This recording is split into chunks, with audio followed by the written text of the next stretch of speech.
హైదరాబాద్లో చెరువులు నాలాలు ఆక్రమించి కట్టిన ఇళ్లను హైడ్రా కూల్చివేస్తోంది. దీంతో కుక్కట్పల్లి పోలీస్ స్టేషన్ పరిధిలో హైడ్రా భయానికి ఓ మహిళ ఆత్మహత్యకు పాల్పడింది.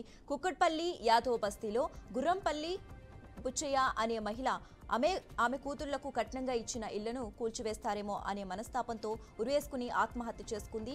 గుర్రంపల్లి శివయ్య, బుచ్చమ్మ దంపతులకు ఉన్న ముగ్గురు కూతుళ్లకు హైదరాబాద్లోని కొన్ని ఇళ్లను కట్నంగా ఇచ్చారు. కూల్చివేతల్లో భాగంగా ఇండ్లు ఖాళీ చేయిస్తారేమో అనే భయంతో బుచ్చమ్మ ఆత్మహత్య చేసుకుంది. దీంతో కుటుంబ సభ్యులు ఆవేదన వ్యక్తం చేస్తున్నారు.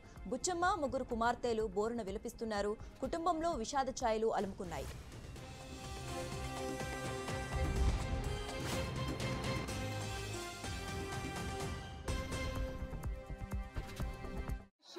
ఆమె మగోళ్ళ సరిగా పనులు చేసి అన్ని చేసి ఆమె పిల్లలకు రూపాయి కష్టపడి మా మామ ఏ రోజు కూర్చొని తినలే, మా అత్తమ్మ ఏ రోజు కూర్చొని తినలే, వాళ్ళు కూర్చొని తినలే ఏ రోజు. వాళ్ళ రెక్కల కష్టంతో ముగ్గురు కష్టం, వాళ్ళిద్దరు కష్టం చేసి ముగ్గురు ఆడపిల్లలకు పెళ్లిళ్ళు చేసి ఇప్పుడు వాళ్ళ పిల్లలకు ఇల్లులు ఇచ్చే వరకు ఇట్లా తీసేసుకొని నా పిల్లల పరిస్థితి ఏంటి, నా పిల్లలకు చూసుకొని బతుకుతారు కదా అని అనుకుంటే గవర్నమెంట్ ఇట్లా రేవంత్ రెడ్డి చేసే వరకు ఆమె సూసైడ్ చేసుకుంది. ఆమె అసలు సూసైడ్ చేసుకునే మనిషి కాదు, ఆమె చాలా ధైర్యవంతురాలు. కానీ ఎందుకు చేసుకుందో కూడా మాకు అర్థం అవ్వట్లేదు.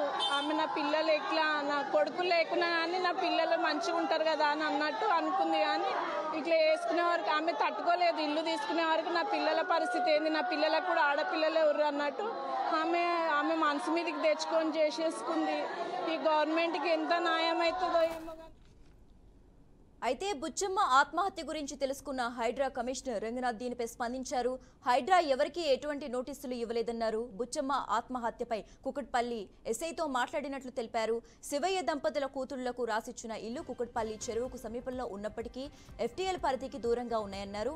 ఇక ఇదే అంశానికి సంబంధించి మరింత సమాచారం మా అవుట్పుట్ ఎడిటర్ రాములు ఫోన్ ద్వారా అందిస్తారు. రాములు, చెప్పండి. హైడ్రా భయంతో ఒక మహిళ ఆత్మహత్య చేసుకున్నట్లు తెలుస్తోంది. దీనిపై కమిషనర్ రంగనాథ్ కూడా స్పందించడం జరిగింది. దీనికి సంబంధించి ఓవరాల్ గా అప్డేట్స్ ఏంటి? శశిరేఖ, హైడ్రా ఎప్పుడైతే ఏర్పాటైందో అప్పటి నుంచి తెలంగాణలోని ముఖ్యంగా హైదరాబాద్ లో ఒక చర్చ జరుగుతుంది. ఎవరైతే అక్రమ నిర్మాణాలు చేపట్టారో వాళ్ళంతా భయభ్రాంతులకు గురవుతున్నారని చెప్పొచ్చు. వాస్తవంగా హైడ్రా చేస్తున్నది కూడా అంటే అంటే ఎఫ్టీఎల్ పరిధిలో ఎవరైతే నిర్మాణాలు చేశారో వాళ్ళందరికీ కూర్చోవేతలు చేయడం జరుగుతుంది. కానీ ఇక్కడ ఒక మహిళ చనిపోవడాన్ని హైడ్రాకు సంబంధం లేదని హైడ్రా కమిషనర్ రంగనాథ్ గారు ప్రకటించడం జరిగింది. ఎందుకంటే హైడ్రా ఎవరికి నోటీసులు ఇవ్వలేదు. కుక్కట్పల్లిలో చనిపోయిన మహిళకు కానీ అక్కడ ఎఫ్టీఎల్ పరిధిలో ఉన్న వారికి ఎవరికి నోటీసులు ఇవ్వలేదు. అసలు చనిపోయిన వాళ్ళది కూడా హైడ్రా పరిధిలోకి రాదనేది రంగనాథ్ ప్రకటించడం జరిగింది.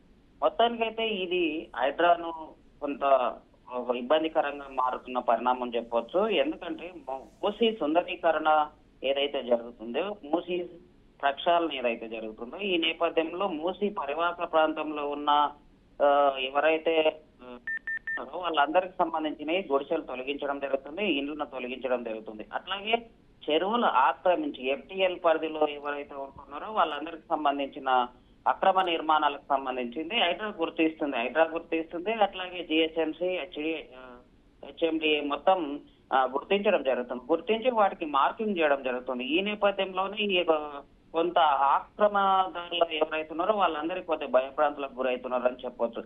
ఏది ఏమైనప్పటికీ రేవంత్ రెడ్డి ప్రభుత్వం చెప్తున్నట్లు ఎవరికీ అన్యాయం జరగకుండా, ప్రజలకు ఎవరికైతే అన్యాయంగా మేము గవర్నమెంట్ వ్యతిరేకంగా చేయడం లేదు, ప్రజలకు అనుకూలంగానే చేస్తున్నాము. హైదరాబాద్ ను దృష్టిలో పెట్టుకొని ప్రపంచ స్థాయిలో హైదరాబాద్ నెంబర్ 1 స్థాయిలో ఉండాలనే ఉద్దేశంతోనే కబ్జాదారులు, పెట్టుబడిదారులు, భూస్వాములు, వ్యాపారవేత్తలు ఎవరైతే కబ్జా చేశారో వాళ్ళందరికి సంబంధించిన భవనాలను అక్రమ నిర్మాణాలు పూర్తి చేయడం జరుగుతుంది. కాబట్టి పేద మధ్యతరగతి వాళ్ళకి సంబంధించింది ఎక్కడన్నా నిర్మాణాలు ఉంటే నోటీసులు ఇవ్వడం జరుగుతుంది. నోటీసులు ఇచ్చిన అనంతరము నిజంగానే అది కబ్జాలో ఉందా ఏందనేది ప్రభుత్వం పరిశీలన చేసిన తర్వాతనే నిర్ణయం తీసుకుంటుంది అనేది హైడ్రా కమిషనర్ రంగనాథ్ గారు చెప్తున్నారు.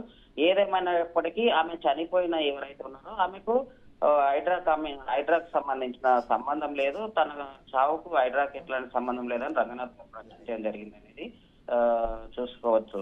Sasirekha. Okay, right. Thanks for updates Ramulu.